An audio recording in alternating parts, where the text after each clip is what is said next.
in these discussions, we'll be basically talking about the RF, magnetic energy or electromagnetic emission.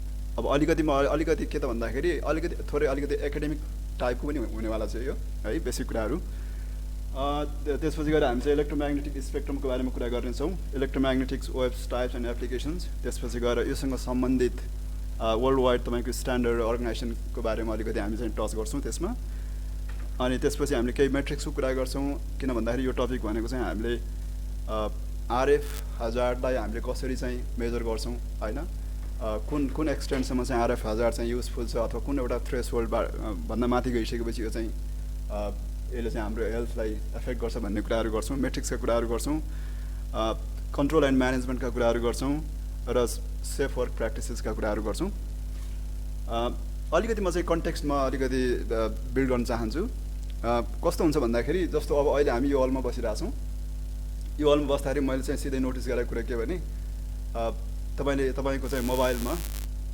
सिग्नलको चाहिँ बार कमजोर छ हैन अब खास गरी हुनुपर्ने के हो त भन्दाखेरि फुल बार सिग्नल हुनुपर्ने हो सो हामीसँग के छ त भन्दाखेरि एउटा दुईटा बार छ अथवा इट डिपेन्ड्स हैन अब तपाईँले कुन चाहिँ अपरेटरको मोबाइल युज गर्नु भएको छ सिम युज गर्नु भएको छ मैले भन्न खोजेको कुरा के भन्दाखेरि यस्तो बिल्डिङमा यस्तो फ्लोरहरूमा जहाँ तपाईँको मोबाइलको कभरेज एकदमै लिमिटेड हुन्छ त्यहाँ आजभोलिको जमानामा इन बिल्डिङ आरएफ सोल्युसनको चाहिँ एप्लिकेसन हुन्छ युज गरिन्छ भनाइको अर्थ you don't have to depend on the outdoor network so you want to have something dedicated within the building है त हामीसँग यहीँ कतै सिलिङमा माउन्टेड एन्टिना भइदिएको भए we would have better signal full bars signal हैन अब त्यसको एउटा अर्को पक्ष के हुन्छ त भन्दाखेरि जब we try to bring the source near the user that means we are getting more power हैन we get exposed with higher power भन्दाखेरि हामीलाई एकातिर के थाहा छ त भन्दाखेरि there is a little bit of RF hazard that we are facing all the time किनभने आजभोलिको जमानामा you can imagine RF is like a cloud everywhere around हैन त्यसले गर्दाखेरि कति पावर अथवा कति स्ट्रङ सिग्नल चाहिँ इज अ गुड इनफ र कुन पोइन्टमा गएपछि इट्स ब्याड भन्ने कुराको हामी चाहिँ आज डिस्कसन गर्दैछौँ र यसको लागि चाहिँ केही रेगुलेसनहरू छन् स्ट्यान्डर्डहरू छन् हैन अब नेपालको कन्टेक्स्टमा अब त्यसको अवस्था के छ भन्ने बारेमा आजको टपिक फोकस हुन्छ अब म चाहिँ उसमा स्लाइडमा लागेँ स्लाइड स्क्रोलमा लागेँ सो अलिकति म चाहिँ इलेक्ट्रोम्याग्नेटिक इनर्जी के हो भन्ने बारे अलिकति एउटा ब्रिफ हैन कन्सेप्ट दिन चाहन्छु इलेक्ट्रोम्याग्नेटिक इनर्जी भनेको चाहिँ तपाईँको अब एभ्रिवेयर यु गो जस्तो तपाईँ रेडियो मोबाइल हैन यो सबै चाहिँ इलेक्ट्रोम्याग्नेटिक इनर्जीको एउटा फर्म हो र इलेक्ट्रोम्याग्नेटिक इनर्जीमा चाहिँ के हुन्छ त भन्दाखेरि यसो बेसिकली दुईटा कम्पोनेन्ट हुन्छ एउटा इलेक्ट्रिकल कम्पोनेन्ट हुन्छ अर्को चाहिँ म्याग्नेटिकल कम्पोनेन्ट हुन्छ हैन तपाईँले चाहिँ फोटोमा देखे अनुसार अब अलिकति टेक्निकली अब यहाँ मलाई लाग्छ धेरै यहाँको चाहिँ अडियन्सहरू टेक्निकल फिल्डबाट हुनुहुन्छ हैन केही टेक्निकल टर्म्सहरू पनि मैले युज गर्न चाहेँ तपाईँको इलेक्ट्रिक फिल्ड र म्याग्नेटिक फिल्ड चाहिँ एक आपसमा चाहिँ कस्तो भन्दाखेरि परपेन्डिकुलर हुन्छ मैले सिम्पल भाषामा भन्दाखेरि हैन the way the signal travels is a combination of two field propagating in a perpendicular direction जसलाई टेक्निकल चाहिँ अर्थोगोनल डिरेक्सन भन्छ हैन they are orthogonal to each other र यो सिग्नल अहिले तपाईँको कुनै पनि ठाउँमा you will be seeing this signal you will be experiencing this signal जसले गर्दाखेरि हामीले विभिन्न खालको रेडियो सर्भिसेसहरू युज गर्न पाइरहेका छौँ अब इलेक्ट्रोम्याग्नेटिक स्पेक्ट्रमको कुरा गरौँ इलेक्ट्रोम्याग्नेटिक स्पेक्ट्रम भनेको एकदमै वाइड स्पेक्ट्रम हो है फिगरमा के अरे फोटोमा देखिए जस्तै यसको ठुलो रेन्ज तपाईँको एकदमै एक्स्ट्रा लो फ्रिक्वेन्सीदेखि लिएर गमा रेजसम्म एक्स्ट्रा लो फ्रिक्वेन्सी भनेको एकदमै लो फ्रिक्वेन्सी लो हुँदाखेरि के हुन्छ त भन्दाखेरि वेभ लेन्थ चाहिँ के हुन्छ हाई हुन्छ फ्रिक्वेन्सी र वेभ लेन्थको चाहिँ दे आर इन्भर्सली प्रोपोर्सनल हैन हामीलाई थाहा छँदैछ लाइटको velocity C is equal to lambda F भन्ने हामीले पहिला पढेको those two variables are inversely proportional to each other त्यसले गर्दाखेरि जहाँ तपाईँको एक्स्ट्रा लो फ्रिक्वेन्सी जहाँ तपाईँले चाहिँ उसको के अरे उसको पावरको टावर देख्नु भएको छ, हामीले युज गर्ने जुन पावर छ जुन चाहिँ 50 हर्ट्जको वरिपरि हुन्छ, त्यो भने एकदमै एक्सट्रिमली लो फ्रिक्वेन्सी सिग्नल हो। अब त्यसै गरी तपाईँको रेडियो फ्रिक्वेन्सी आउँछ। रेडियो फ्रिक्वेन्सीभित्र के पर्छ भन्दाखेरि अब हामीले युज गर्ने सबै रेडियो सर्भिसेसहरू पऱ्यो, मोबाइल फोन होइन, एएम रेडियो एफएम रेडियो यिनीहरू सबै परे। यो चाहिँ तपाईँको किलो हर्ज मेगा हर्जदेखि लिएर तपाईँको एएम भनेको किलो हर्ज मेगा हर्ज हुँदै एफएम मेगा हर्ज हुँदै अब सेलुलर रेडियोहरू चाहिँ तपाईँको गिगा हर्जमा जान्छ। त्यसै गरी इन्फ्रारेड अनि भिजिबल लाइट होइन, त्यसपछि भिजिबल लाइटभन्दा अझ माथि गयो भने चाहिँ युभी लाइट भयो, त्यसरी युभी रे भयो, त्यसपछि एक्सरे अनि gamma ray. So this is the entire spectrum we have. Electromagnetic wave types and applications. अब मैले अलिकति कन्टेक्स्ट जोड्न चाहेँ, since we are talking about some radiation and hazard. यो होल इलेक्ट्रोम्याग्नेटिक स्पेक्ट्रमलाई हामीले चाहिँ दुई भागमा डिभाइड गरेका छौँ। एउटा भागलाई हामी के भन्छौँ त भन्दाखेरि नन आयोनाइजिङ रेडिएसन स्पेक्ट्रम भन्छौँ, अर्कोलाई चाहिँ आयोनाइजिङ रेडिएसन स्पेक्ट्रम भन्छौँ। अब आयोनाइजिङ भनेको के हो त भन्दाखेरि इलेक्ट्रोम्याग्नेटिक स्पेक्ट्रमको एउटा यस्तो भाग यस्तो फ्रिक्वेन्सी जुन फ्रिक्वेन्सीसँग एउटा सर्टेन उस पावर चाहिँ पावरमा अपरेट गर्यो भने त्यो यति पावरफुल हुन्छ त्यसले कुनै पनि के अरे कुनै पनि म्याटरको चाहिँ मोलिकुलर बन्डलाई चाहिँ ब्रेक गरिदिन्छ। त्यसले गर्दा त्यसलाई हामी के भन्छौँ आयोनाइजिङ भन्छ। अब जस्तो तपाईँको एक्सरेहरू त्यसको एउटा इक्जाम्पल हो होइन। अब त्यसले क्यान्सरको सेलहरू पनि मार्ने युज गरिन्छ, जस्तो रेडियोथेरापीहरूमा होइन। त्यो पऱ्यो आयोनाइजिङ रेडिएसन जुन चाहिँ हामी नर्मली हामी जुनसँग हामी त्यति एक्सपोज हुँदैनौँ हाम्रो डेली लाइफमा। र अर्को पार्ट भनेको नन आयोनाइजिङ रेडिएसन जुन चाहिँ हाम्रो चाहिँ एउटा कस्तो त भन्दाखेरि हामीले हाम्रो डेली लाइफमा हामी एक्सपोज हुने भनेको नन आयोनाइजिङ रेडिएसनमा हो। अब तपाईँले देख्नुहुन्छ त्यहाँ फोटो त्यति देखिन्छ कि देखिँदैन, जस्तो एफएम टिभी होइन, त्यो रेडियोको एक्जाम्पल हो। माइक्रो ओभनहरू भयो होइन, अनि इन्फ्रारेड। त्यस्तै लास्टमा गएर चाहिँ गमा भनेको चाहिँ रेडियो एक्टिभ एलिमेन्ट्सको क्याटेगोरीमा पर्छ र त्यसको चाहिँ तपाईँको वेभ लेन्थ एकदमै सानो हुन्छ र फ्रिक्वेन्सी एकदमै हाई हुन्छ। अघि मैले भनेअनुसार वेभ लेन्थ फ्रिक्वेन्सीको चाहिँ इन्भर्सली प्रोपोर्सनल भएको हुँदाखेरि एफएम रेडियोको ठाउँमा चाहिँ तपाईँको वेभ लेन्थ एकदमै हाई भयो र एक्सरे मेसिन अथवा रेडियो एक्टिभ एलिमेन्टको ठाउँमा चाहिँ एक्सरे गमाको लागि चाहिँ वेभ लेन्थ एकदमै स्मल हुने भयो, फ्रिक्वेन्सी एकदमै हाई हुने भयो। अब यसमा रेडियो फ्रिक्वेन्सी कहाँनिर पर्छ भन्दाखेरि रेडियो फ्रिक्वेन्सी तपाईँले त्यो पिक्चरमा अब देखिए अनुसार चाहिँ 3 किलो हर्जदेखि लिएर 3 अलमोस्ट नियर तपाईँ 300 गिगा हर्ज भन्छ टेक्निकली। सो 3 किलो हर्जदेखि लिएर तपाईँ 300 गिगा हर्जमाको जुन ब्यान्ड छ त्यसलाई चाहिँ रेडियो फ्रिक्वेन्सी ब्यान्ड भनिन्छ, जसमा एलएफ पर्यो, medium frequency, high frequency, very high frequency, ultra high frequency, super high frequency.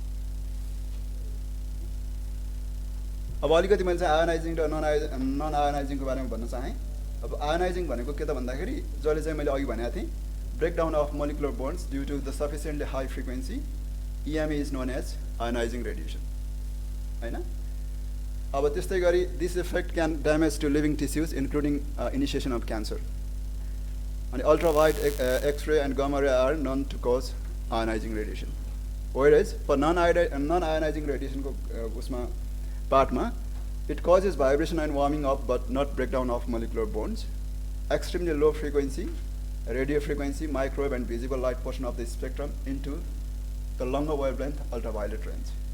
त्यो सेगमेन्ट चाहिँ तपाईँको नन आयोनाइजिङमा पऱ्यो।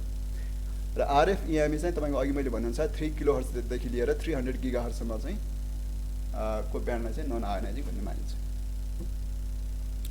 अब योसँग चाहिँ यो आरएफ सेफ्टीको सन्दर्भमा हामीले कुरा गर्दाखेरि there are different types of regulations and international organizations to deal with this kind of hazard our sector. फर्स्टमा चाहिँ FCC भन्ने छ सबभन्दा पुरानो। FCC भनेको चाहिँ तपाईँको यो US गभर्मेन्टको एउटा फेडरल एजेन्सी हो जसको चाहिँ फुल फर्म तपाईँको फेडरल कम्युनिकेसन एन्ड कमिसन। यो के त भन्दाखेरि हाम्रो नेपालको कन्टेक्स्टमा नेपाल NTA जस्तै त्यहाँको एउटा बडी हो जसले चाहिँ तपाईँको फ्रिक्वेन्सी रेगुलेट गर्नेदेखि लिएर गएर होइन अब विभिन्न खालको रिक्वायरमेन्टहरू होइन कम्प्लायन्सहरू रेगुलेट गर्ने काम चाहिँ त्यो FCC ले गर्छ। जुन चाहिँ 1985 मै तपाईको भएको थियो, इस्टाब्लिस भएको थियो र यसले चाहिँ कम्प्लायन्स रेगुलेसनको काम पनि त्यतिखेरबाटै सुरु गरेको थियो। अब यसमा एफसीसी को केसमा चाहिँ के छ त भन्दाखेरि युएसमा त्यहाँ दुईटा एउटा टेक्निकल तपाईको एजेन्सीहरू छ जुन चाहिँ एक्सपर्ट एजेन्सीहरू बनिन्छ, एनसीआरपी र आईट्रिपल को नाम त सुन्नुभएको होला। अब एनसीआरपी भनेको national council on radiation protection and measurement, त्यहाँको एउटा एजेन्सी हो। र आईट्रिपल भनेको चाहिँ तपाईको institute of electrical and electronics engineer भनेर अब यो त एकदमै पपुलर वेल नोन एउटा बडी हो। र यिनीहरूको इनपुटको आधारमा अथवा यी दुईटा तपाईको एक्सपर्ट अर्गनाइजेसनको चाहिँ रिकमेन्डेसनको आधारमा एफसीसीले यो आरएफ कम्प्लायन्सको गाइडलाइन चाहिँ 1985 मै बनाएको थियो है। पछि आएर अनि त्यो गाइडलाइन बनाइसकेपछि अरू एजेन्सीहरू जुन चाहिँ युएसकै एजेन्सीहरू हो, जस्तो EPA भन्ने चाहिँ तपाईको इन्भाइरोमेन्टल प्रोटेक्सन एजेन्सी भन्छ, NIOSH भन्छ, अनि अर्को चाहिँ OSHA भन्छ। मैले त्यहाँ फुल फर्म त्यहाँ दिएको छु तपाईँहरूको रेफरेन्सको लागि हैन। यिनीहरू चाहिँ के त भन्दाखेरि अब भएको जुन आफूसँग भएको जुन एउटा गाइडलाइन छ त्यसलाई चाहिँ तपाईको इम्प्लिमेन्ट गर्ने, मोनिटरिङ गर्ने र इन्भेस्टिगेसन गर्ने काम गर्छ। र कम्प्यारिटिभली हामीसँग भएको जति पनि available world wide there are multiple regulation, multiple compliances र सबैभन्दा एकदमै स्ट्रिक्ट र स्ट्रिन्जेन्ट कम्प्लायन्स चाहिँ एफसीसी को मानिन्छ है। त्यसपछि अर्को कुरा आयो, WHO ले चाहिँ 1996 मा आएर एउटा इलेक्ट्रोम्याग्नेटिक फोर्स भन्ने एउटा प्रोजेक्ट चाहिँ कन्डक्ट गर्यो, जसको चाहिँ एउटा गोल के थियो त भन्दाखेरि रेडियो फ्रिक्वेन्सी को चाहिँ अब यो किन त भन्दाखेरि अब त्यतिखेर चाहिँ मोबाइलको भर्खर चाहिँ सुरुवात भएको थियो, पपुलर भइसकेको थियो अथवा डिप्लोय भइसकेको थियो धेरै कन्ट्रीहरूमा। त्यसले गर्दाखेरि यसको हजार्ड के हुनसक्छ भनेर त्यसलाई एउटा टास्क दिएको थियो। र त्यसको टास्क के थियो त भन्दाखेरि ग्लोबली इन्टरनेसनली अब विभिन्न सङ्घ संस्थाहरूले उनीहरूले अध्ययन गर्दाखेरि कसैको फाइन्डिङ के थियो, अलिकति केही फाइन्डिङहरूमा चाहिँ केही डिफ्रेन्सेसहरू थियो र त्यो डिफ्रेन्सेसहरूलाई चाहिँ तपाईँको रिकन्साइल गर्नको लागि त्यसलाई एउटा तपाईँको हार्मोनाइज गर्नको लागि पनि यो एउटा संस्था खडा गरिएको थियो 1996 मा। अनि त्यसपछि अर्को एउटा बडी आयो जसलाई चाहिँ international commission on non ionizing radiation protection भन्छ, ICNIRP भन्छ। यसलाई चाहिँ WHO ले पनि पछि आएर रेकग्नाइज गर्यो र यो चाहिँ 1998 मा चाहिँ यो इस्टाब्लिस भयो, यसले आफ्नो काम सुरु गर्यो। र अहिले चाहिँ तपाईको लेटेस्ट यसको रिभिजन यसले बनाएको गाइडलाइनको रिभिजन भनेको 2020B है, यो चाहिँ लेटेस्ट रिभिजन हो। र most of the countries in the world except US and some other countries, they follow ICNIRP. The ICNIRP is understood to be a little bit less stringent as compared to the FCC one. अब इन्डियाले जस्तो म चाहिँ Australia बसेको हुँदाखेरि अस्ट्रेलियामा चाहिँ ICNIRP कै चाहिँ कम्प्लायन्स युज गरिन्छ। उनीहरूले चाहिँ आफ्नै बनाएको छ जसलाई चाहिँ अर्पान्सा भन्छ, जुन चाहिँ नेक्स्ट पोइन्ट भयो। तर त्यो चाहिँ कस्तो त भन्दाखेरि ICNIRP कै डेरिभेसन हो, त्यसलाई नै हल्का उनीहरूले मोडिफाई गरेको छ। अब नेपालको कन्टेक्स्टमा मलाई चाहिँ थाहा भएअनुसार we don't have any I think whether we follow ICNIRP or we follow FCC is not clear है।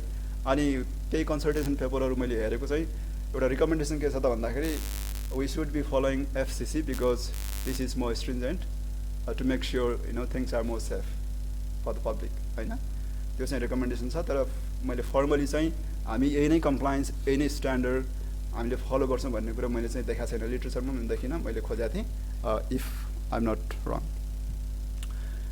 Last but not the least अर्पण छ, मैले भने जस्तै अब यो चाहिँ अस्ट्रेलियन एउटा गभर्मेन्ट एजेन्सी हो। यसले चाहिँ बेसिकली ICNIRP कै फ्रेमवर्कमा बसेर आफ्नो कम्प्लायन्सहरू बनाएको छ। र यसमा के छ त भन्दाखेरि तपाईँको कम्प्लायन्सहरू यी चाहे त्यो FCC होस्, चाहे त्यो अर्पण छ अथवा तपाईँको ICNIRP होस्, प्रत्येक गभर्मेन्टलाई it doesn't mean you have to follow that religiously. अब तपाईँले त्यसलाई नै मोडिफाई पनि गर्न सक्नुहुन्छ होइन।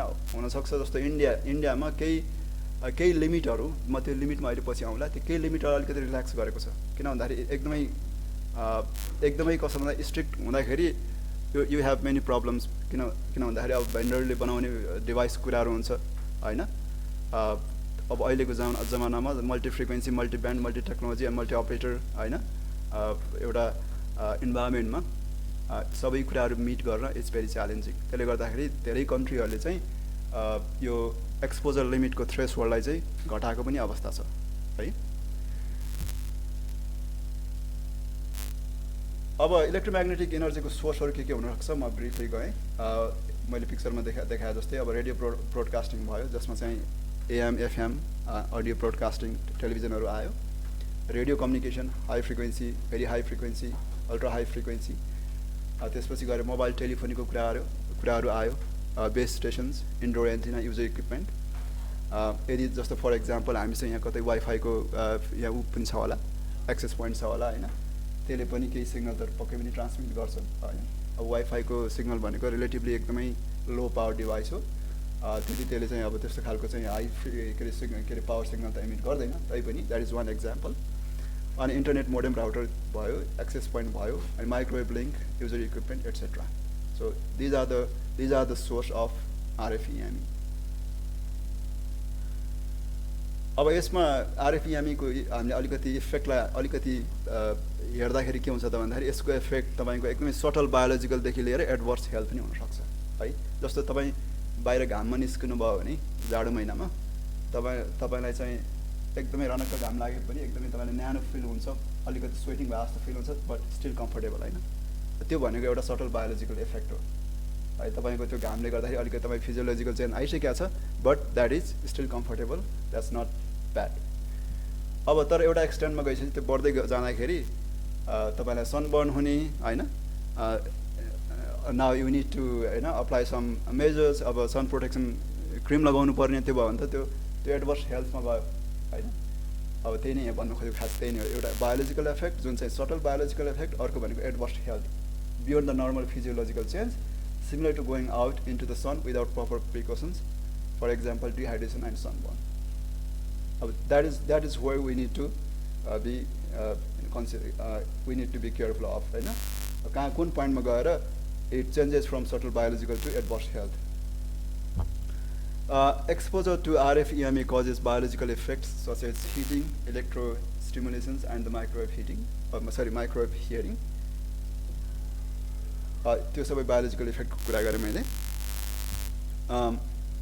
जस्तो अब heat exertion, अब reproductive health को कुरा पनि आउँछ हैन, infertility, birth defect, cataract, ankle current, RF shock, burns, electrostimulations, microwave hearing.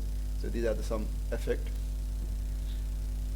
अनि हाम्रो बडीले चाहिँ आरएफइएमईसँग कसरी बिहेभ गर्छ त भन्दाखेरि if the frequency is less than 1 megahertz the body is poor absorber होइन बडी धेरै एब्जर्भ गर्दैन induced current and field in tissues can cause electric stimulations which is not too bad अनि गएर 1 मेगाहर्ज टु 10 मेगाहर्जको रेन्जमा चाहिँ के छ त भन्दाखेरि the energy penetrates into the underlying tissue and produces heat as it is observe absorption resonance occurs in 40 to 80 megahertz range त्यो एउटा 40 देखि 80 मेगाहर्जको रेन्जमा चाहिँ बडीमा आरएफ मजाले पास हुन्छ that is the resonance frequency जुन चाहिँ वी ट्राई टु अभोइड अनि तपाईँको 10 गिगाहर्ज भन्दा माथि जाँदाखेरि एनर्जी चाहिँ के त भन्दाखेरि सर्फेसमा बढी चाहिँ कन्सन्ट्रेट हुन्छ पेनिट्रेट हुँदैन सर्फेसमा चाहिँ बढी एक्सपान्ड हुन्छ हिट गराउन सक्छ बर्न गराउन सक्छ अब एउटा प्यारामिटर आयो यो हामीले कुरा गऱ्यौँ यो यस्तो यस्तो खालको चाहिँ इफेक्ट हुन्छ अब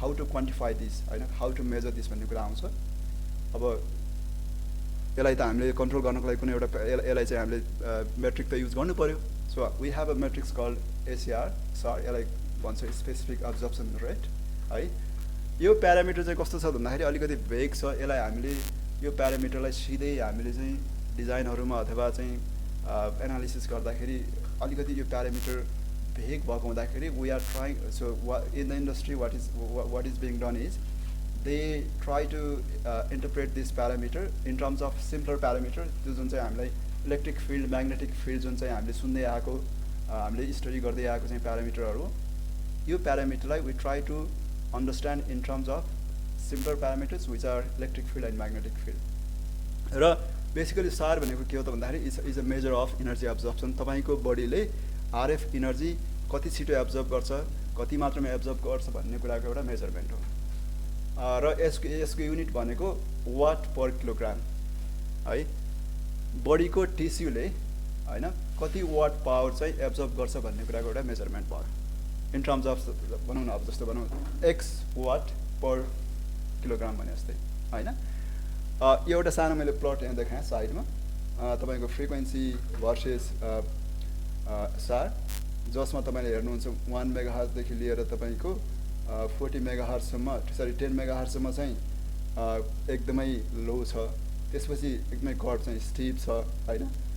that is where the resonance occur हैन, जुन चाहिँ तपाईँको अघि भनेको थियो नि हामीले 40 र 80 को बिचमा। अनि त्यसपछि अलिकति फ्रिक्वेन्सी बढ्दाखेरि फेरि त्यो चाहिँ एब्जर्प्सन रेट घट्छ हैन। अनि human body temperature is proportional to the energy absorbed and therefore the safe SAR level need to be examined. त्यो भइ नै हाल्यो।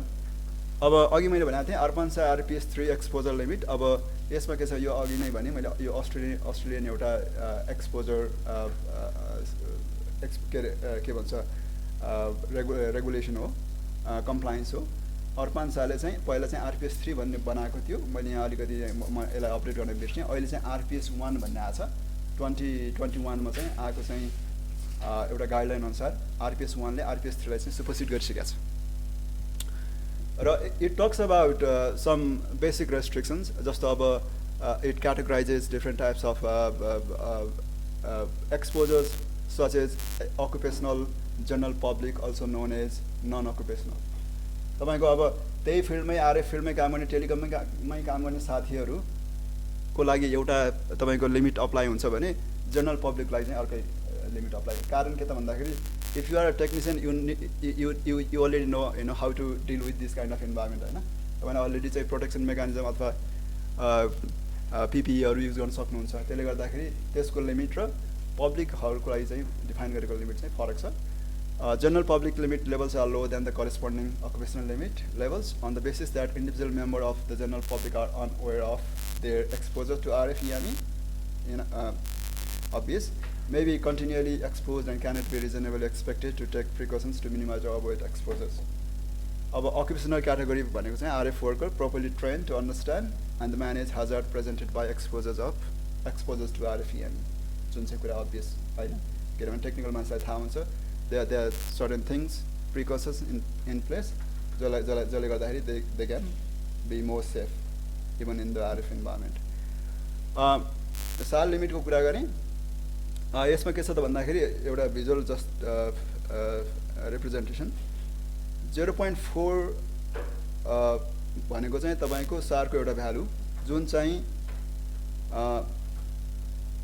for exposure resulting in a SAR of 4 watt per kilogram is required to increase the temperature of the human body by 1 degree centigrade. Right? जुन चाहिँ एकदमै critical point हो. We don't want to get to that point. अब occupational limit लाई कति राखेको छ त भन्दाखेरि 0.4 which is 10 times below. है त्यो लिमिट पुग्नु भन्दा 10 times तल नै त्यो चाहिँ एउटा वार्निङ साइन आउनु पर्यो. त्यसपछि गएर जनरल पब्लिकलाई चाहिँ त्यो भन्दा पनि अझ तल 0.08 भनेको 50 times below. Right? That is all trying to keep people safe. Right? Theo. SAR is, however, difficult to measure, so more convenient reference levels are also specified. अब मैले अघि भनेको थिएँ नि, सो इन्डस्ट्रीमा के गरेछ भन्दाखेरि अलिकति कम्प्लेक्स प्यारामिटर युज गर्नुको सट्टा फर इजिनेस यसलाई चाहिँ अरू प्यारामिटरको फर्ममा मेजर गर्ने गरिन्छ, इलेक्ट्रिक फिल्ड, म्याग्नेटिक फिल्ड र अल्टिमेटली गएर चाहिँ वाट पर मिटर स्क्वायरमा मेजर गरिन्छ. दिज आर द अब यसको यस्तो छ, अब मेजरमेन्ट गर्ने तरिका मेथडहरू विभिन्न खालको छ हैन. मैले खालि यहाँ एउटा मात्र मैले एउटा एक्जाम्पल दिएँ, जुन एक्जाम्पलमा के गरिन्छ त भन्दाखेरि होल बडी एक्सपोजरको चाहिँ मेजरमेन्ट गरिन्छ. त्यो पनि कति त भन्दाखेरि 30 मिनट्सको तपाईँको टाइम विन्डोमा गरिन्छ हैन. अब त्यस्तै तपाईँको अर्को लोकल बडी एक्सपोजर गर्दाखेरि चाहिँ 6 मिनटको टाइम उसमा इन्टरभलमा गरिन्छ. त्यसको लिमिटहरू अर्कै हुन्छ. भनाइको मतलब there are lookup tables where it defines what threshold a designer has to design for हैन. जसले गर्दाखेरि मैले चाहिँ कुनै एउटा आरएफ सोलुसन डिजाइन गरेँ भने मेरो सोलुसन चाहिँ के हुनु पर्यो, कम्प्लायन्ट हुनु पर्यो यो टेबलमा. किन त भन्दा यो टेबल भनेको चाहिँ वर्ल्ड वाइड इस्टाब्लिस भएको स्ट्यान्डर्ड हो। अब यो आरपन्सा र आरपन्साकै तपाईको यो उहरू हो, लेभलहरू हो, लिमिटहरू हो। यसमा चाहिँ अकुपेसनल र जनरल पब्लिकको चाहिँ खाली कम्प्यारिजन मात्र देखाएको छ। तपाईको 10 टाइम्स फरक देख्न सक्नुहुन्छ भिजुअली, अघि मैले भने जस्तै। आरएफ वर्कर क्याटेगोरीजको कुरा हामीले अघि गरिहाल्यौँ हैन। आरपन्सा RPS 3 requires special considerations for 2 categories of RF worker, those who have medical implant or are pregnant है। यदि कोही मान्छे यदि कुनै फिमेल यदि चाहिँ प्रेग्नेन्ट छ भने even if she is technician, even if she is occupational, she is understood to be general public। र कसैको बडीमा चाहिँ मेटालिक इम्प्लान्टहरू गरेको छ भने पनि it doesn't matter whether you are engineer, you are technician, you are trained, it doesn't matter, so public को चाहिँ लिमिटहरू अप्लाई हुन्छ त्यो केसमा। Surgically implanted metallic devices may redistribute incident RFEME in a manner not anticipated by the standard. To avoid adverse health effect, persons with such implants must be referred to an appropriate medical specialist for assessment prior to assignment of work in areas where the general public exposure limit may be exceeded. So यो त भइ नै हाल्यो, मैले भनि नै हालेँ। Importantly, ARPANSA RPS 3 or RPS 1 now does not just specify exposure limits in terms of basic restrictions and reference levels.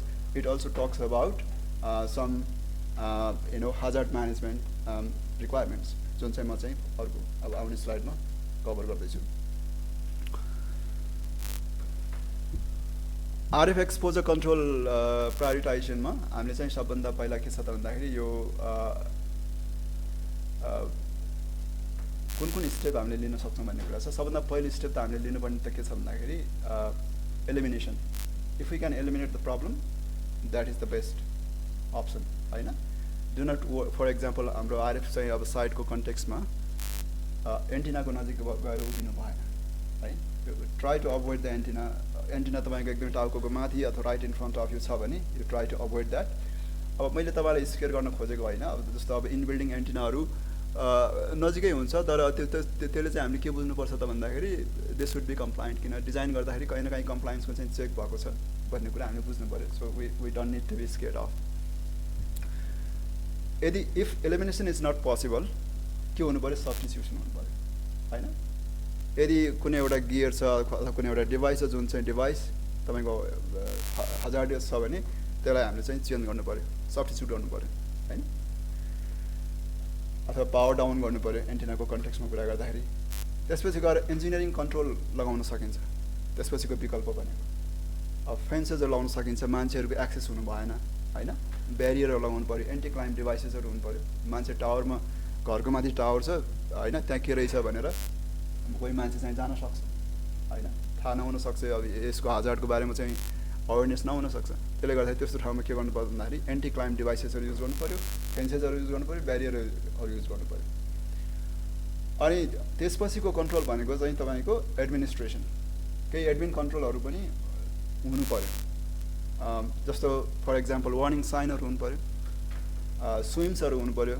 Swims भनेको चाहिँ तपाईँको सेफ्टी वर्क मेथड स्टेटमेन्ट भन्छ हैन।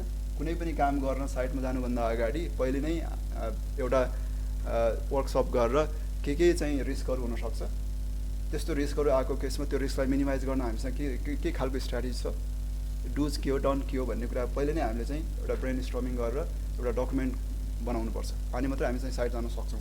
प्रपर तपाईँको सेफ्टी प्रोसेस यदि हामीले फलो गर्ने हो भने, जसलाई स्विम भन्छ, जब सेफ्टी JSEA भन्छ, जब सेफ्टी इन्भाइरोमेन्ट एनालिसिस भन्छ, साइट सेफ्टी डकुमेन्टेसन। त्यसपछि यी सबै कुरा भइसकेपछि तपाईँको लास्ट डिफेन्स के हो त भन्दाखेरि PPE हो है। यी सबै हुँदाखेरि पनि तपाईँ अब त्यसपछि लास्ट रिसोर्ट भनेको के त भन्दाखेरि तपाईँको PPE के हुनसक्छ, जस्तै ग्लोभ्सहरू हुनसक्छ, अब पर्सनल RF मोनिटर हुनसक्छ होइन, RF सुट हुनसक्छ जसले तपाईँलाई चाहिँ प्रोटेक्ट गर्छ।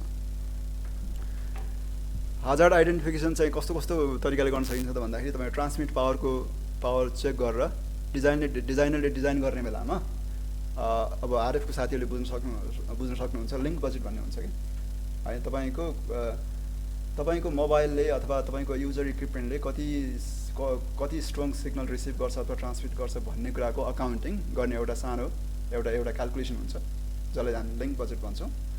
त्यो लिङ्क बजेटमा तपाईले थाहा पाउनुहुन्छ कि ट्रान्समिट पावर कति हो, रिसिभ पावर कति हो हैन, whether the transmit power receive power is compliant to the threshold define. Transmit frequency के हो हैन, तपाईको फ्रिक्वेन्सी एउटा फ्रिक्वेन्सी सबै फ्रिक्वेन्सीको एउटै थ्रेसहोल्ड हुँदैन, फ्रिक्वेन्सी पछि थ्रेसहोल्डहरु पनि फरक फरक हुन्छ। एन्टिना गेन के हो हैन, तपाईको सानो एउटा एन्टिना जस्तो वाइफाईको एन्टिना एक्सेस पोइन्टको एन्टिना गेन र तपाईको टेलिभिजनको जसलाई हामीले चाहिँ एगी एन्टिना भन्छौँ त्यसको गेनमा धेरै ठुलो फरक हुन्छ हैन। So you don't want to just stand in front of एगी एन्टिना, किनभने एगी एन्टिनाको गेन भनेको 10 dBi सम्म हुन सक्छ। अब एन्टिना इफेक्टिभ अप्रेचर भन्छ, रेडिएसन प्याटर्नको कुरा आउँछ हैन, अब ओम्नी हो कि डिरेक्सनल हो कि हैन, अब साइनेजको कुराहरू आयो है। त्यो हिसाबले हामी चाहिँ we can identify hazards. Hazard sign मैले केही राखेँ, जस्तो अब यस्तो खालको चाहिँ अब हजार्ड साइनहरू युज गर्ने गरिन्छ प्र्याक्टिसमा। जस्तो अब तपाईँ डु नट क्लाइम हैन, ट्रान्समिटिङ एन्टिना, अनि तपाईँ यस्तो खालको चाहिँ साइनहरू जुन चाहिँ ट्रान्समिटिङ डिभाइस छ त्यसमा चाहिँ त्यसको बडीमा चाहिँ गएर फिक्स गरिन्छ so that people notice easily र दे टेक अप्रोप्रिएट मेजर। त्यसै गरी सेफ्टी डकुमेन्टेसनको कुराहरू मैले अघि गरेँ। अब डकुमेन्टको चाहिँ कस्तो भन्दाखेरि डकुमेन्ट त छ तर त्यो डकुमेन्ट यदि अपडेटेड छैन भने द्याट डजन्ट मिन एनिथिङ। के गर्नु पऱ्यो, डकुमेन्टको चाहिँ एउटा रिभिजन हिस्ट्री मेन्टेन गर्नु पऱ्यो। तपाईँको प्रत्येक आरएफ साइटमा एउटा बुक हुन्छ जसलाई चाहिँ आरएफ रिस्क म्यानेजमेन्ट RCSEME भन्छ, त्यो एउटा चाहिँ आरएफ सेफ्टीसँग रिलेटेड बुक हो र त्यसको एउटा रिभिजन मेन्टेन गर्नु पऱ्यो, कहिले अपडेट गरेको, किन अपडेट गरेको, why updated, when updated, site contact डिटेल्सहरू हुनु पऱ्यो। कुनै खालको इन्सिडेन्ट्स भयो भने कहाँ कन्ट्याक्ट गर्ने, कसरी तपाईँको अब कोही मान्छे चाहिँ इन्जियर भयो भने उसको चाहिँ तपाईँको उसलाई कसरी हैन ट्रिट गर्ने भन्ने कुराहरू, हस्पिटल नजिकै हस्पिटल कहाँ छ हैन त्यो भन्ने कुराहरू त्यसमा चाहिँ हुनु पऱ्यो। साइट आरएफ EME डायग्राम्सहरू हुनु पऱ्यो। त्यो डायग्रामले भिजुअली के हुनु पऱ्यो भने यो साइटमा फलाना ठाउँमा चाहिँ एन्टिना छ है भन्ने हुनु पऱ्यो कि हैन, ताकि मान्छे चाहिँ के त भन्दाखेरि they know what to do and what not to do. Site access कन्ट्रोलहरू हुनु पऱ्यो, एडमिन कन्ट्रोलदेखि लिएर PP रिक्वायरमेन्टको चाहिँ त्यहाँ उहरू हुनु पऱ्यो हैन, इन्फोर्स गर्नु पऱ्यो। Equipment installed at the site, antenna, make model, किनभने एन्टिना सबै एन्टिना एउटै खालको हुँदैन, दे ट्रान्समिट डिफ्रेन्ट पावर हैन। त्यसपछि एन्टिना हाइट, बियरिङ हैन, त्यसपछि antenna operating frequency and power, यी सबै चिजहरू, यी सबै प्यारामिटरहरू डकुमेन्ट गरेको एउटा राम्रो बुक हुनु पऱ्यो। जुन बुक आरएफ टेक्निसियन चाहिँ साइटमा जाने बित्तिकै ही अर सी हैन can read and get the information required. Hazard म्यानेजमेन्टमा चाहिँ को इन्भल्भ हुन सक्छ त भन्दाखेरि तपाईँको अब इम्प्लोयर इज मोर रेस्पोन्सिबल। जस्तो तपाईँ कुनै एउटा कम्पनी चलाउनुहुन्छ, कुनै एउटा तपाईँ अर्गनाइजेसन चलाउनुहुन्छ भने सबभन्दा रेस्पोन्सिबिलिटी तपाईँको बढी हुन्छ। यसको मतलब अरूको हुँदैन भनेको होइन, तपाईले चाहिँ तपाईको लिड रेस्पोन्सिबिलिटी हुन्छ। People in control of work places, self employed persons, owners and operators, designers, manufacturers and suppliers हैन, यो सबै स्टेक होल्डरहरूले आफ्नो चाहिँ रोल प्ले गर्नुपर्ने हुन्छ हजार्ड म्यानेजमेन्ट गर्नको लागि। सबैले आफ्नो ड्युटी गर्नु पर्यो। जस्तै अब साइटमा जानुभन्दा अगाडि चाहिँ स्विम बनाउनु पर्यो हैन, त्यसपछि गएर PPEहरू चाहिँ म्यान्डेटरी गर्नु पर्यो हैन, एउटा सेफ्टी कल्चरको चाहिँ डेभलप गर्नु पर्यो वर्क प्लेसमा। Hazard management framework, identification of roles and responsibilities, यो तपाईँको हजार्ड म्यानेजमेन्ट फ्रेमवर्क बनाउनको लागि यसमा के कुराहरू चाहिँ हुनुपर्छ भन्ने कुरो सरसर्ती मैले राखेँ। रोल्स एन्ड रेस्पोन्सिबिलिटिजहरू डिफाइन हुनु पर्यो हैन। जस्तो तपाईँको एउटा टिम छ भने त्यो टिमले कुनै हजार्ड भएको अवस्थामा कसको रोल के हुने भन्ने कुरा चाहिँ प्रिडिफाइन हुनु पर्यो हैन। Identification of hazard, assessment of risk, selection and implementation of control measures, training हुनु पर्यो। Notification of pregnancy or metallic implant, जस्तो कोही वर्करहरू मध्ये कोही प्रेग्नेन्ट छ फिमेल वर्कर हैन, अथवा कसैको बडीमा चाहिँ इम्प्लान्टेड केही मेटलिक अब्जेक्ट छ भने they need to notify to that team. Suspected over exposure incident procedure, जस्तो कोही मान्छे काम गर्ने सिलसिलामा नियर मिस भयो अथवा एक्सपोज भयो कि भन्ने चाहिँ सस्पेक्ट भयो हैन भने तुरुन्तै त्यसलाई रिपोर्ट गर्नु पर्यो, त्यसलाई चाहिँ एस्कुलेट गर्नु पर्यो र त्यस्तो खालको चाहिँ इन्सिडेन्टलाई ह्यान्डल गर्ने एउटा गाइडलाइन हुनु पर्यो, प्रोसिजर हुनु पर्यो। सेफ वर्क प्र्याक्टिसेसमा चाहिँ जेरो हजार्ड पोलिसी अप्नाउन सक्नु पऱ्यो सकभर होइन, किनभने ideally we don't want to have any kind of hazard. Zero hazard हामीले पोलिसी अप्नाउनु पऱ्यो। अब डेभलप्ड कन्ट्रीहरूमा यो जेरो हजार्ड नै हुन्छ। जस्तो नम्बर 1 मा चाहिँ plan access and perform work based on identified hazard obtain RCS-ME from mobile carrier भन्छ। RCS-ME मैले अघि ब्रिफली भने जस्तै एउटा बुक हो जुन चाहिँ साइटमा radio communication site management book भन्छ। प्रत्येक साइटमा तपाईँले एउटा बुक देख्नुहुन्छ जुन बुकमा सबै सेफ्टी डिटेल्सहरू चाहिँ डिफाइन गरेको हुन्छ। अरेन्ज एन्ड आउटेज, जस्तो कुनै एउटा आउटेज काम गर्दाखेरि अब आउटेज गर्नु पऱ्यो, कुनै एउटा टावरमा काम गर्नु पऱ्यो भने त टावरलाई लाइभ टावरमा त हामी काम we don't want to work on live tower होइन।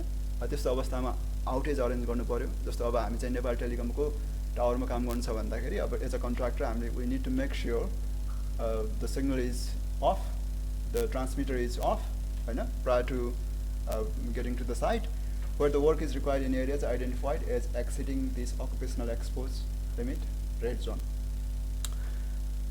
Trained worker, त्यस्तो मान्छेलाई हामीले चाहिँ साइटमा पठाउनु पऱ्यो जो मान्छे ट्रेन्ड छ होइन। ट्रेन्ड नभएको मान्छे पठाउन नै भएन है। अथराइज्ड एन्ट्री, साइट एक्सेसको कन्ट्रोल हुनु पऱ्यो होइन। अब इलेक्ट्रोनिक कन्ट्रोल हुनसक्छ, फिजिकल कन्ट्रोल हुनसक्छ, ब्यारियर राखेर। अबे अल साइन्स, सबै साइनहरू चाहिँ अबे गर्नु पऱ्यो, फलो गर्नु पऱ्यो। Assume all antennas are active.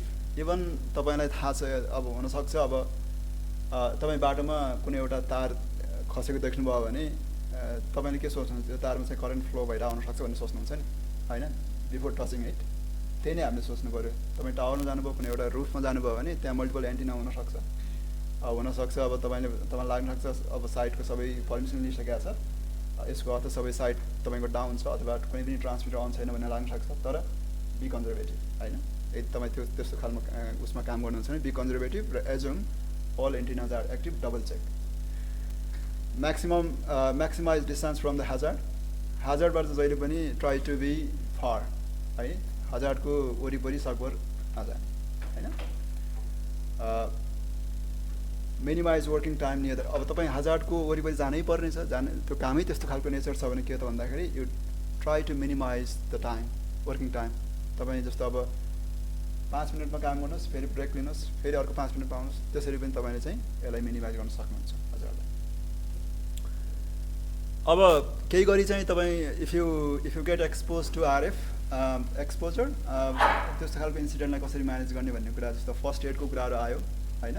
First aid अब मैले अघि भनेअनुसार चाहिँ तपाईँ साइटमा हुनुहुन्छ, if the site is properly looked after, त्यहाँ साइटमा एउटा बुक हुन्छ इन्सिडेन्ट कसरी म्यानेज गर्ने भन्ने एउटा गाइडलाइन पनि त्यहाँ दिएको हुन्छ। प्लस तपाईँले आफैले एउटा स्विम बनाएर जानुभएको हुन्छ र जहिले तपाईँलाई पहिल्यै थाहा हुन्छ कि मलाई यस्तो खालको चाहिँ इन्सिडेन्ट इनकेस आयो भने how to deal with it भन्ने चाहिँ तपाईँलाई पहिल्यै थाहा हुन्छ। मेडिकल एसेसमेन्टको कुराहरू आयो, रेकर्डको कुराहरू आयो, कुनै तपाईँको इन्सिडेन्ट भइसक्यो त्यसलाई रेकर्ड गर्नु पऱ्यो फ्युचर रेफरेन्सको लागि, भोलि गएर त्यस्तो खालको चाहिँ इन्सिडेन्ट रिपिट नहुनको लागि होइन, अथवा इन्सिडेन्ट भइसकेपछि त्यसलाई कसरी डिल गरिएको थियो, कसरी ह्यान्डल गरिएको थियो भन्ने कुरालाई एउटा मेमोरी राख्नको लागि पनि के गर्नु पऱ्यो, रेकर्ड गर्नु पऱ्यो। कम्युनिकेसन गर्नु पऱ्यो होइन। जस्तो अब म साइटमा छु, म कुनै काम गरिरहेको छु भने मैले कुनै इन्सिडेन्ट चाहिँ म कुनै इन्सिडेन्टमा पऱ्यो भने मैले मेरो कलिग्सहरूलाई होइन मैले इन्फर्म गर्नु पऱ्यो, कम्युनिकेट गर्नु पऱ्यो, आफ्नो एक्सपिरियन्स सेयर गर्नु पऱ्यो। इन्भेस्टिगेसन नोटिफिकेसन, तपाईँलाई साइटमा जाँदाखेरि कुनै एउटा इन्सिडेन्ट भयो भने you have to notify to your manager है, र त्यो कुरा चाहिँ तपाईँको प्रोसिजरमै चाहिँ त्यो डिफाइन गरेको हुन्छ। अब RF एक्सपोजर जस्तो सेलफोनबाट चाहिँ RF एक्सपोजर हुन्छ भन्ने कुरा गऱ्यौँ हामीले अघि न होइन। अब यसलाई हुन त के छ त भन्दाखेरि डिफ्रेन्ट लिटरेचरहरू डिफ्रेन्ट स्ट्यान्डर्डहरूले के भन्छ त भन्दाखेरि मोबाइल फोन बनाउने जुन म्यानुफ्याक्चरर छ उसले उसको त्यो प्रडक्ट मार्केटमा आउनुभन्दा अगाडि नै they need to comply with certain regulation, जसले गर्दाखेरि before it gets to the hand of the people त्यो डिभाइस चाहिँ अलरेडी सेफ छ। त्यसले गर्दाखेरि we don't really need to worry about it होइन। हाउएभर जहिले पनि के हुन्छ त भन्दाखेरि बेस्ट प्र्याक्टिस के हुन्छ त भन्दाखेरि if you are not using your mobile phone try to keep your self far होइन। अब जुन चाहिँ कस्तो त भन्दाखेरि it doesn't mean to warn you but these are the best practices you can follow होइन। as it says, there is no established scientific evidence that use of cell phones cause any health effect. Although it is not necessary, one can substantially reduce the exposure as follows. Reduce the amount of time spent using your cell phone. Right? Don't say एकदमै challenging छ आजभोलि. Use speaker mode, headphones or earbuds to place more distance between your head and the cell phone. हैन जुन चाहिँ हामी सबैलाई थाहा भएको कुरो अलिकति खाली एउटा रिमाइन्डर मात्रै हो.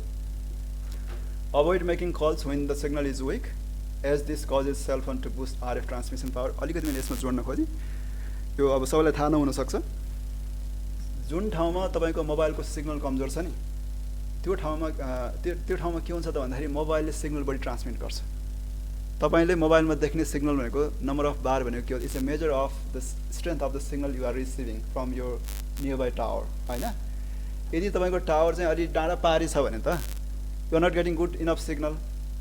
तपाई अथवा सिम्पल भाषामा भन्दाखेरि तपाईको मोबाइलले टावरलाई राम्रोसँग सुन्न सकेको अवस्था होइन त्यो. अनि मोबाइलले there is a two way communication going on between mobile and your nearby tower. हैन, मोबाइल भनेको तपाईको युजर इक्विपमेन्ट भयो. अनि जब टावरलाई चाहिँ युजर इक्विपमेन्टले लिसन गर्दैन अनि के गर्छ त भन्दाखेरि युजर इक्विपमेन्टले के गर्छ? बढी साउट गर्छ. किन त भन्दाखेरि उसले सुनेन नि त. उसले नसुन्दाखेरि साउट गर्नु भनेको के हो त भन्दाखेरि it tries to transmit more power. किनभने मैले सिग्नल पाइनँ भन्दाखेरि मैले माग्ने भएँ नि त. हैन, your user equipment will start demanding more power. That means more interaction is going on, meaning more power is getting transmitted. त्यही भएर तपाईँ नोटिस गर्नुभयो होला जहाँ सिग्नल कमजोर हुन्छ नि तपाईँको ब्याट्री छिटो ड्रेन हुन्छ. किन त भन्दाखेरि your mobile gets becomes more active. It keeps transmitting, it looks for signal, it keeps scanning. है, त्यही भएर अभोइड मेकिङ कल्स. जहाँ चाहिँ सिग्नल कमजोर छ try not to make calls if it is not necessary. है, consider texting rather than talking, but don't text while you are driving. होइन, definitely अब यो एउटा खालि एउटा एडभाइस मात्रै हो. So I think that is all. अब केही तपाईहरुको केही क्वेशन छ भने I am happy to answer.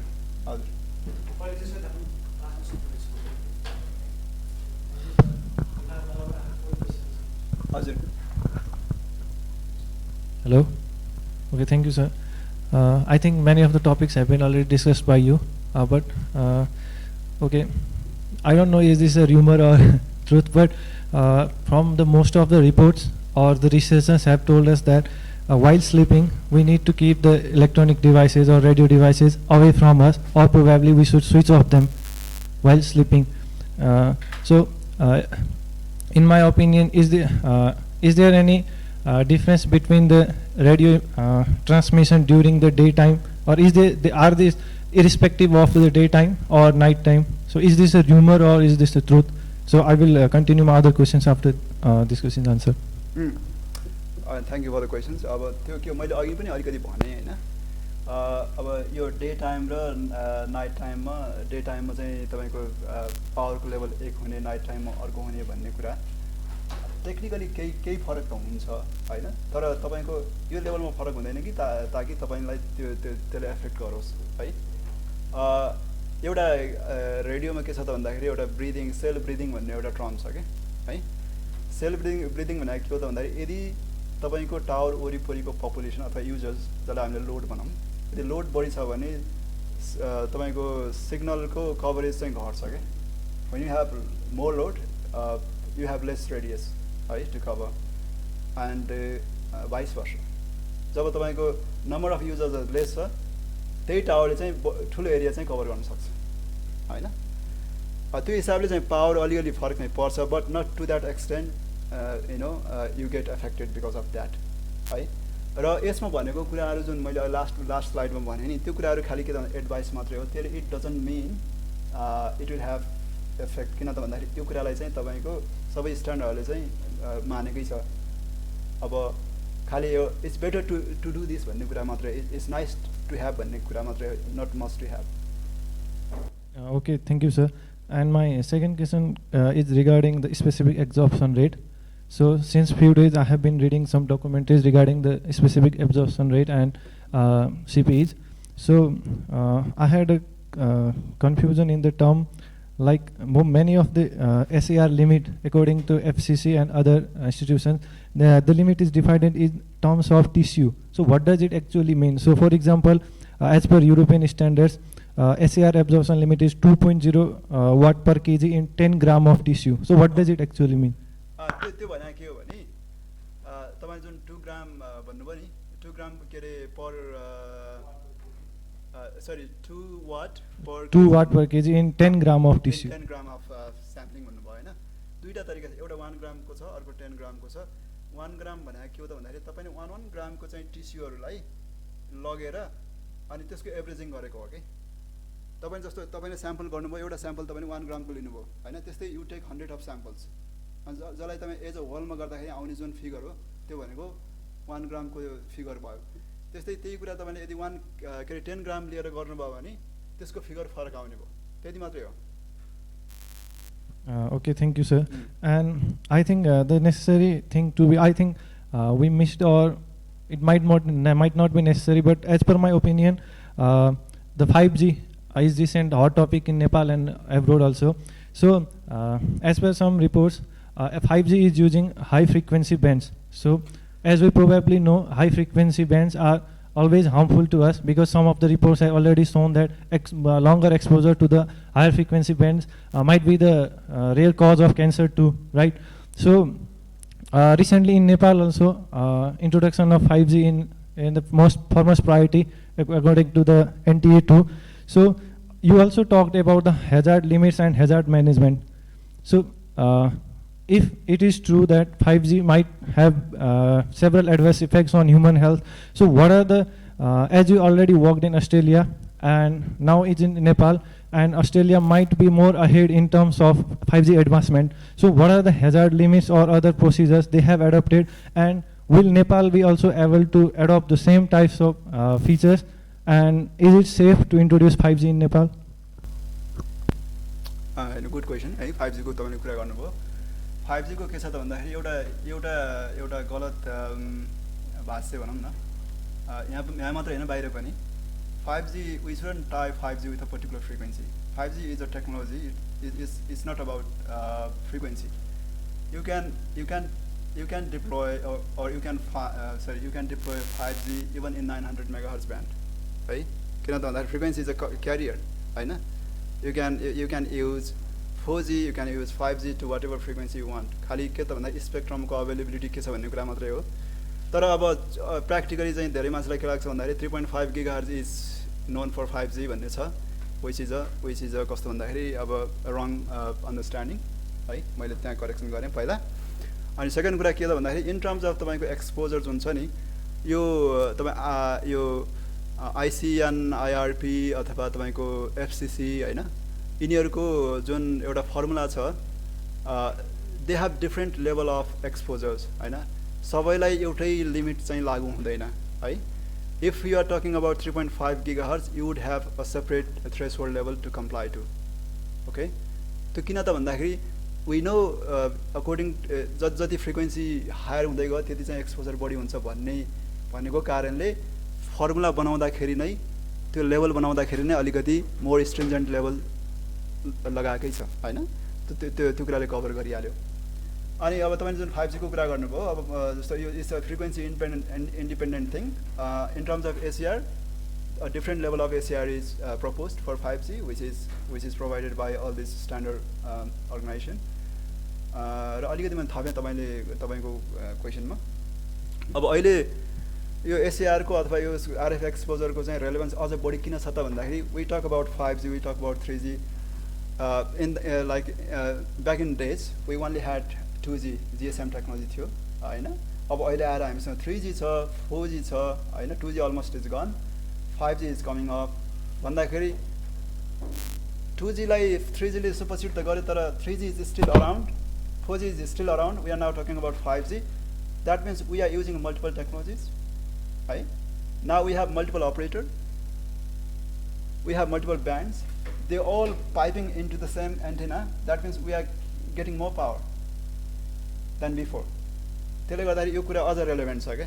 हिजो एकजना एउटा अपरेटरले मात्रै ट्रान्समिट गर्थ्यो भने आज नेपालमा कतिवटा अपरेटर छ हैन.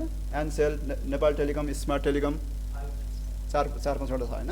iPad 3 are in use and So 2 are. they all either they are all using the same infrastructure or they are using their own infrastructure, but as an user you are getting the signal from all of them. हैन. भन्दाखेरि this is more relevant. हैन. Now we need to really think about how we keep safe. हैन. Thanks for your question. Yes, sir, and the last question is, you talked mostly about the cell phones and the radio spectrum band usually used in cell phones, yes, right? But as a whole, regarding the radio spectrum, we have a lot of other devices also, like microwaves and other electronic devices that are using radio frequency bands apart from the bands used in mobile technology. So for the layman who doesn't know about these terms and anything, so what would be your suggestions to be away from the harmful effects of those radiations? हैन अरु जस्तो जुन तपाईको home अप्लायन्सेसमा use हुने डिभाइसहरु छन् नि त्यो डिभाइसहरुको चाहिँ रेडिएसनलाई त एक त त्यो they are not free to transmit the signal हैन विदाउट एनी ब्यारियर. अब माइक्रोवेभको कुरा गर्नुभयो माइक्रोवेभ भित्र तपाईं जब त्यो अन हुन्छ you don't stick your hand in हैन भनेपछि so you are safe. Design गर्दाखेरि नै उनीहरुले डिजाइन एन्ड सेफ्टीको कुराहरु त्यहाँ गरेकै हुन्छ. त्यसले गर्दाखेरि people are not at risk because of those devices. अब अरुको कुरा गर्नुहुन्छ भने अरु चाहिँ लो फ्रिक्वेन्सीहरु हो त्यति रिस्क हुँदैन हैन. Okay, thank you, sir.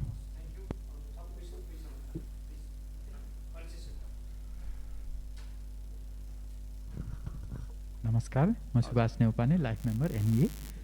आज जुन सन्दर्भ छ ठ्याक्कै भोलि नेपाल टेलिकम्युनिकेसन्स अथोरिटीको रजत जयन्ती छ. कस्तो संयोगमा यो प्रेजेन्टेसन पर्यो. Thank you NEA executive committee to hold this presentation. र मनमा प्रश्न चाहिँ धेरै उठे यो प्रेजेन्टेसन भइरहँदा. अब यही प्रसङ्गमा एउटा प्रश्न राखिहालौँ जस्तो लाग्यो.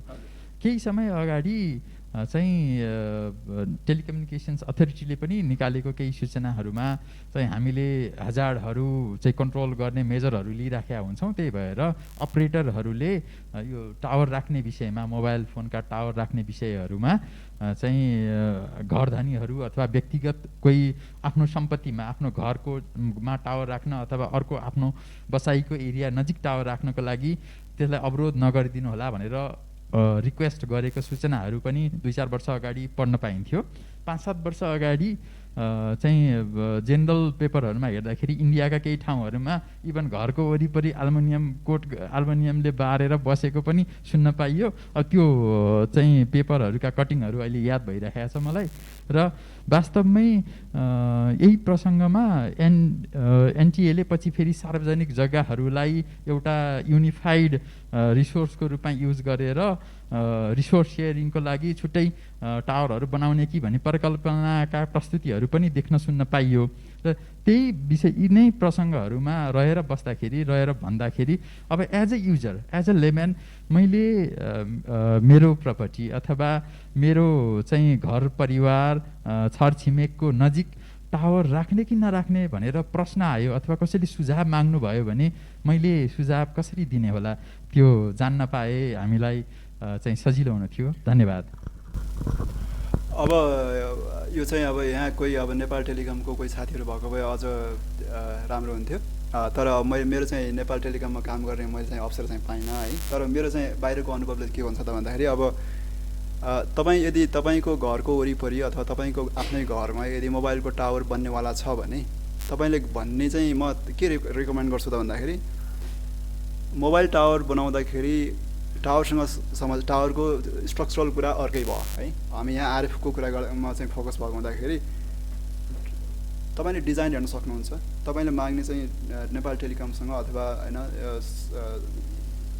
रिलेटेड तपाईँको अपरेटरसँग के हो त भन्दाखेरि मलाई तपाईँको डिजाइन दिनुहोस् र तपाईँले एउटा इन्डिपेन्डेन्ट एउटा आरएफ कन्सल्टेन्ट हायर गरेर हुन्छ अथवा के गरेर हुन्छ. You need to confirm that the design is compliant to the relevant guidelines हैन. तपाईँको घरको माथि चाहिँ टावर छ त्यसले कति सिग्नल चाहिँ त्यसले थ्रो गर्छ र त्यसले चाहिँ तपाईँको कम्प्लायन्स चाहिँ ठिक गर्छ कि गर्दैन हैन. त्यति डकुमेन्ट भइसकेपछि then you would feel comfortable हैन. हामीले भन्नुको मतलब वी शुडन्ट बिल्ड इन्फ्रास्ट्रक्चर भनेको होइन नि त. हामीले इन्फ्रास्ट्रक्चर बनाउँ हामीले डेभलपमेन्ट गरौँ तर के त भन्दा we need to follow the safety part of it as well होइन हामीसँग भएको डिफ्रेन्ट प्रोटोकलहरू छ डिफ्रेन्ट कम्प्लायन्सेसहरू छ तपाईँको इन्टरनेसनली होइन अब इस्टाब्लिस बडिजहरू छ उनीहरूले दिएको गाइडलाइन दायराभित्र बसेर कुनै पनि सल्युसन बनाऊ भन्ने कुरो हो अब ल अब यहाँ सिग्नल छैन सिग्नल चाहिँ तपाईँको सिग्नलको समस्या भयो भोलि गएर कुनै एउटाले सानो एउटा तपाईँको माइक्रो पिटिएस राखिदियो घरकै अगाडि तपाईँको होइन एउटा ठुलो एन्टिना राखिदियो आउटडोर एन्टिना राखिदियो घरतिर फेस गरिदियो भने त्यो त अब एट द फर्स्ट साइड त्यो त गलत भयो होइन त्यो त एकदमै हजार्डस भयो मैले चाहिँ त्यही हो यदि मेरो आफ्नो घरमा कसैले आएर नेपाल टेलिकमले आएर टावर बनाउँछ भने मैले सबभन्दा पहिला माग्ने कुरा के हो त भन्दाखेरि सोध्ने कुरा तपाईँको डिजाइन कम्प्लायन्ट छ कि छैन मलाई कम्प्लायन्स सर्टिफिकेट दिनुहोस् होइन तपाईँले युज गरेको चाहिँ उपकरणहरू इक्विपमेन्ट चाहिँ कम्प्लायन्ट छ कि छैन सबै दिनुहोस् अब म एक्सपर्ट नहुन सक्छु आई विल गेट समन होइन टु चेक द्याट मलाई लाग्छ काठमाडौँमा त्यस्तो खालको चाहिँ प्राइभेट संस्थाहरू पनि छ जसले हेल्प गर्न सक्छ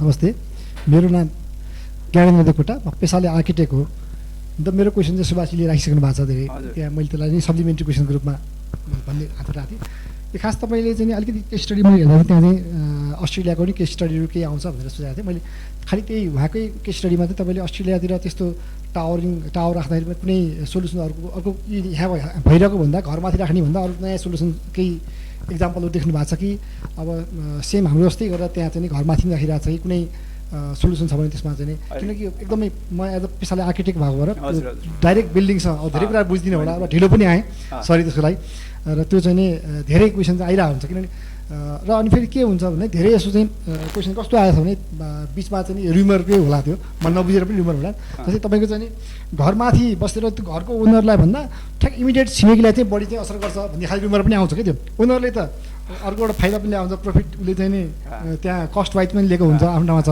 र त्यसमा चाहिँ त्यो डाइरेक्ट टावर माथि परेको कारण त्यसको चाहिँ नि फ्रिक्वेन्सी चाहिँ तल जाँदैन साइडमा जान्छ भन्ने खालि रिमेयर गरेर पनि मान्छे कति ठाउँमा चाहिँ नि त्यस्तो म त मुद्दा राख्नु पऱ्यो के राख्नु पऱ्यो यस्तोलाई चाहिँ घर त्यहाँ चाहिँ नि त्यहाँ गएको केसहरू आउँछ हामी कहाँ सोध्न आउँछ होइन एज हामी कहिले यहाँ कन्सल्टेन्ट भएर काम गरिरहन यस्तो हाले सर त्यहाँ नबस्दिनँ त्यहाँ चाहिँ यो घर बेच्नु पऱ्यो भनेर मान्छेहरू कतिजना आएको छ क्या अहिले हामी कहाँ आइरहेको छ अब त्यो किनकि हामी यहाँ आरएफ त्यो गर्ने सिस्टम मलाई लाग्छ कि त्यो दिएर पनि जुन अहिले भने सिस्टममा चाहिँ अब हामीले नै बुझ्दैनौँ त्यसको लागि कतिजना एक्सपर्ट छ थाहा छैन मलाई त्यो कहाँ गएर सोध्ने पनि थाहा हुँदैन त्यो आरएफले दियो सबै कुरा सिस्टम दियो भने पनि रेटिङहरू सबै दियो भने पनि हामीले चाहिँ त्यो अहिले तुरुन्तै आरएफ रेटिङ चाहिँ स्टडी गर्ने कन्सल्टेन्टहरू छ कि छैन भनेर खोज्नुपर्ने स्थिति चाहिँ छ यहाँ कतिजना छ मान्छे खोज्नुपर्ने स्थिति छ किन मेरो घरसँगै राखिदियो भने अब मेरो घरसँगै राखिदियो भने त अहिले हेऱ्यो भने चाहिँ नि काठमाडौँ भ्यालीभित्र मात्रै हाई डेन्स एरियामा मात्रै हेऱ्यो भने चाहिँ त्यहाँ चाहिँ हजारवटा टावर भइसक्यो होला भ्यालीभित्र मात्रै हेऱ्यो भने चाहिँ विभिन्न टावर जस्तै रेडियो एफएम स्टेसनदेखि लिएर तपाईँको मोबाइलको टावरहरू हिसाब गऱ्यो भने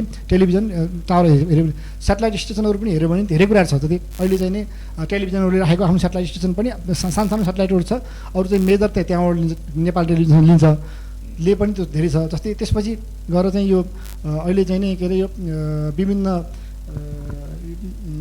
के भन्छ यो इन्टरनेट कम्पनीवालाले पनि केही न केही त्यहाँ चाहिँ डाटाहरू लिएर त्यो तिनीहरू लिएको पनि हेऱ्यो भने चाहिँ त्यो हेऱ्यो भने धेरैवटा छ अहिले त्यो छ अनि त्यसैले के छ भने ग्लोबल सोल्युसनमा हेर्नुभयो भने तपाईँले आफ्नो एक्सपिरियन्समा अब यो चाहिँ नि अब हामी केबलबाट चाहिँ नि डाटाहरू लैरहेको भेट्नु छ कि आजकल वायरलेस बनाउने सिस्टम हेर्नु चाहिँ बोडी मोर त्यहाँ गइरहेको देखिन्छ त्यो किन यस्तो यसमा खालि जिज्ञासा मात्रै राख्नु खोजेँ मैले है धन्यवाद तपाईँ तिनवटा क्वेसन गर्नुभयो जस्तो लाग्यो मलाई तपाईँ पहिलो क्वेसन चाहिँ अब के अरे घरमाथि टावर राख्ने चलन यहीँ मात्र हो कि बाहिर पनि छ भन्नुभयो होइन अब मलाई लाग्छ बिल्डिङको टपमा चाहिँ टावर राख्ने भन्ने कुरो अब लास्ट रिसोर्स जस्तो लाग्छ है बाहिरतिर पनि यसको अर्थ चाहिँ बाहिर चाहिँ बिल्डिङको माथि टावर हुँदैन भन्ने पनि होइन सिटीमा जानुभयो भने ठुल्ठुलो तपाईँको उसको बिल्डिङको चाहिँ टपमा चाहिँ टावरहरू हुन्छ है त्यो नहुने होइन हुन्छ खालि कुरा के हो त भन्दाखेरि त्यो काम गर्दाखेरि त्यो कुनै एउटा सोल्युसन प्रोभाइड गर्दाखेरि त्यो सोल्युसन दिने मान्छे अथवा भेन्डर होइन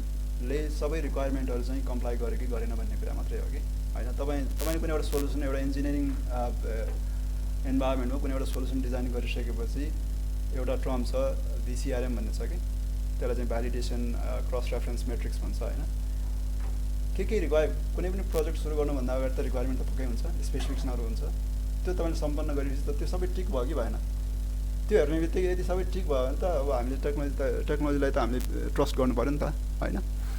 अब सेकेन्ड क्वेसनमा जहाँसम्म घरको वरिपरिको र घरको कुरा छ नि, अब के छ भन्दाखेरि तपाईँको रेडियोमा के हुन्छ भने तपाईँ इन्भर्स स्क्वायर ल लागु हुन्छ क्या, जति टाढा भयो त्यति सिग्नल तुरन्तै ड्रप भइहाल्छ क्या।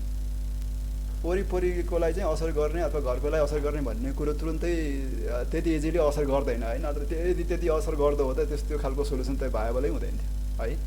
तर खालि के भने आफूले एज आफू चाहिँ घर धनी भएको हुँदाखेरि आफूले अलिकति गर्ने चाहिँ ड्यु डिलिजेन्स के हो त भन्दाखेरि you should be asking for होइन सर्टिफिकेट क्या, कम्प्लायन्स सर्टिफिकेट।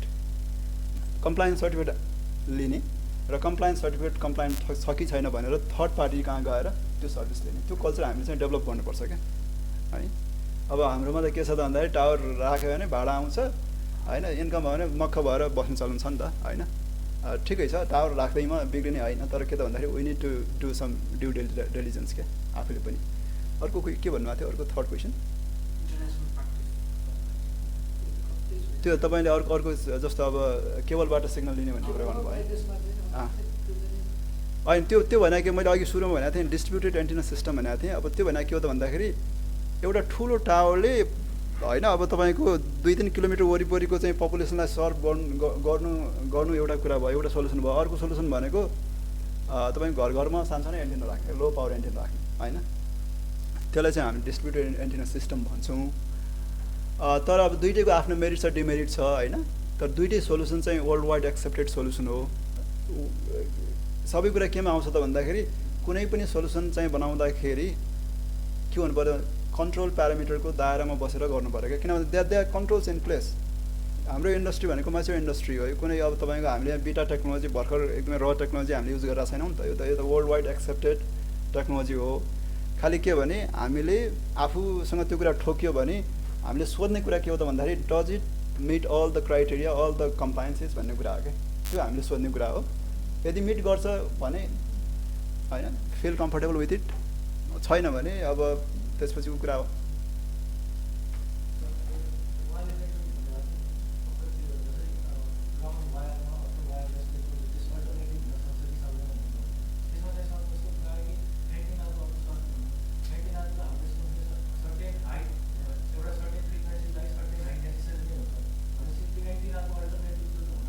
एन्टेनाको अल्टरनेट चाहिँ ग्राउन्ड चाहिँ वायर हुँदैन होइन। त्यो ग्राउन्ड वायर पनि कस्तो मैले जोड्न खोजेको कुरा के हो भन्दाखेरि तपाईँले त्यसलाई वायर युज गरेर एउटा स्मल जस्तो अब तपाईँ 1 किलोमिटरबाट कभर गर्नुपर्ने अवस्था आयो भने युनिट अफ बिग एन्टेना होइन, अब एकदम हाई गेन एन्टेना युज गर्नु पऱ्यो।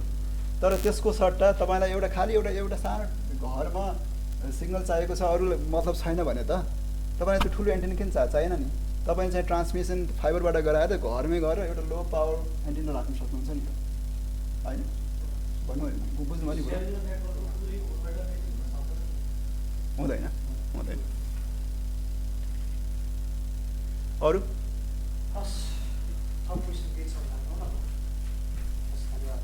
आज हामीहरूले radio frequency safety and hazard यसको एस्पेक्टमा धेरै कुराहरू सुन्यौँ।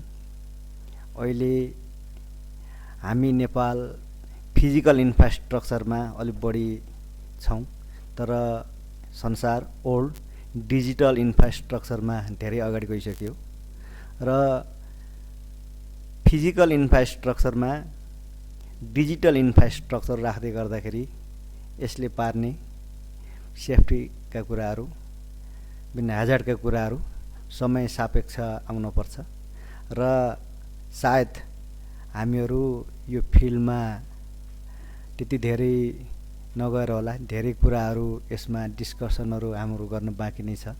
तर मुख्य रूपमा देश अगाडि जाँदाखेरि विकास हुँदै गर्दाखेरि त्यसको टेक्नोलोजीको डिफ्रेन्ट एस्पेक्ट बारेमा डिस्कसन हुनुपर्छ, प्रेजेन्टेसन हुनुपर्छ र जो टेक्नोलोजीमा अगाडि गइरहेका साथीहरू हुनुहुन्छ उहाँहरूको लागि एउटा लाइब्रेरी हो।